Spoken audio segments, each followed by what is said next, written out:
Ebyeshongoro no kwetebekanisa kwa hamuheru nibyo biriyo n'ubugendo misho hari na mugongo ubu hari kubura eshaha bushaha okwika hakiro cy'abajurizi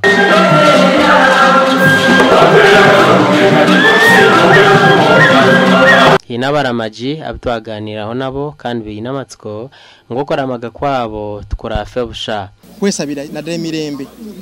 naddala emirembe nga tuli balamaza abesubi guno omwaka 2025 kitaffe mutukuvu papa Francis yafa yareka nga agulangiridde nti mwaka gwa kwesabira tuli balamaza abesubi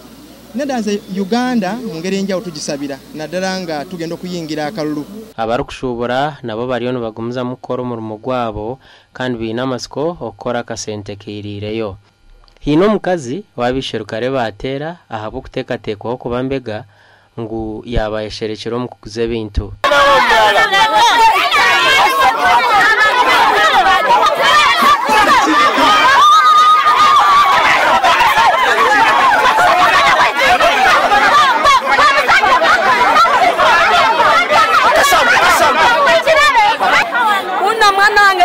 Garamuta mansanze nyimiride tari necho nkura nebangamba risite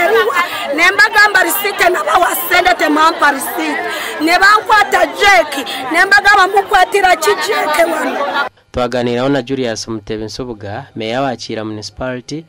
ahantebe kanisa eziriyo mwanyogu nko kwabashubuzi bakubasa kora batateganise mukoro ranga tuze wano ng'obukulembeze bwa municipality eno kwaniriza abalamazi bonna bazze twagala okwaniriza okutwala mukisa guno okwaniriza abalamazi bonna abavudde gye bavudde ne bajja tubeere wano ffenna mu kwegayirira mu kujjukira abajulizi aba Uganda abaafa nga bafiiririra eddiini n'okukkiriza kwabwe naye ate tuli basanyufu nnyo okulaba nti abantu olwaleero bazze mu bungi ate nga n'ekyamazima bakyajja era twongera okwaniriza abantu bonna njagala okwebaza bannakira mu ngeri enjawulo nti mwebale nnyo mwebalire ddala okubeera nga mukkiriza okwaniriza abantu bano era nsaba ebitunyiza ebitonotono wano ne wali tubeere bannaye nga tuleka naye twanirize nnyo abantu bano abava mu bitundu ebyenjawulo bw'oba olina amazzi ng'omusanze muwe ebyo bikiryaho omuhwezi wa mukuru wa police James Ochaya yatayira omwanya gwana mugongo kandi yahamza abanya-Uganda ngo ebyo kwerinda noza kuba biruburindara ogu yakoraho rukiiko nabyo kwerinda bari omwanya ogu orutikirizwa mu banyamakuru kandi bwanyuma nikwe kurambura omwanya gwana mugongo aha rubaju orwekerezia ne kanisa. Well, our message is that they should be confident that we are providing security. They should abide by the advice that are being given by the officers, but mindful of themselves with their property. Because not all those who come here come to renew their faith. Others come to steal, others come to, do wrong things. So they should be watchful. The neighbor they have may not be a good neighbor.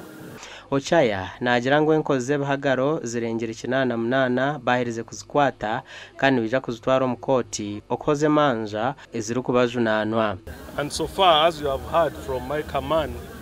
we have registered about 80 cases of criminality, stealing of phones. That means there still could be other people within the community here that are still, trying to hit their target. So let us be mindful of our neighbors. Oguyahabura abantu okuhayo abo bonna abarukurebuka barukwecengerwa bari omwanya ogu gasha kwa Damba Tadeo.